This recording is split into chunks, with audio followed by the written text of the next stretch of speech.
Padayon sa pagbantay sa City Hall sa Dakbayan sa Cagayan de Oro, batok sa mga sakyanan dinhi sa syudad nga dili mo pasar sa smoke belching test. Karong adlaw mga kawani sa City Local Environment and Natural Resources Office kon Clinro nag-atang diha sa Mastersons Avenue sa Upper Balulang aron parahon ang mga behikulo nga adunay mga diesel engines nga ilang masuspitsahan nga taas og emission level sa pollutants.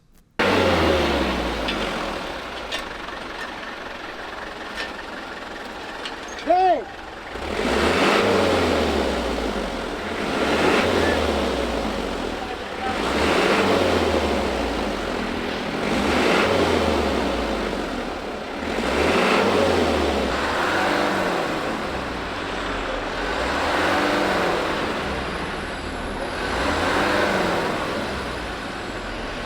Sir, pakilugar lang ko na, sir.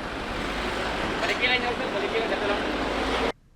Dugay na kini nga gibuhat sa Clinro sa lain-laing bahin sa Dakbayan ug matud pa ni Florante Labiano sa Clinro nga mo'y nangulo sa smoke belching test checkpoint nga ang mupasar sa maong smoke belching test mahimong mogamit sa ticket nga mipasar sila sa emission test sulod sa 30 ka adlaw.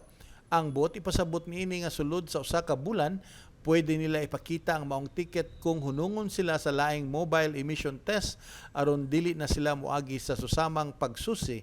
Kinilagi, sulod sa 30 ka adlaw gikan sila mipasar sa maong smoke belching test. Sa matag adlaw nga Lunes, ang Clinro adunay libre nga smoke belching test diha sa Gaston Park. Aron kung dili makapasar sa emission test, mahatagan sila og warning aron ila maayo ang ilang sakyanan aron kini mo comply sa gitakdang emission standard sa kagamhanan.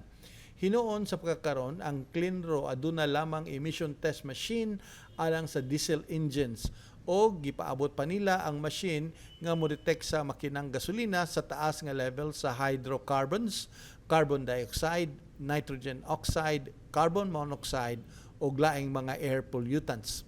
Kining tanan aron makunhuran ang air pollutants nga makadaot sa atong kinaiyahan. Ang pagtest sa sakyanan pinaagi sa exhaust manifold sa vehikulo. Matud pa ni Labiano nga daghan sa dili makapasar sa smoke emission test mga public utility jeepneys kung PUJs.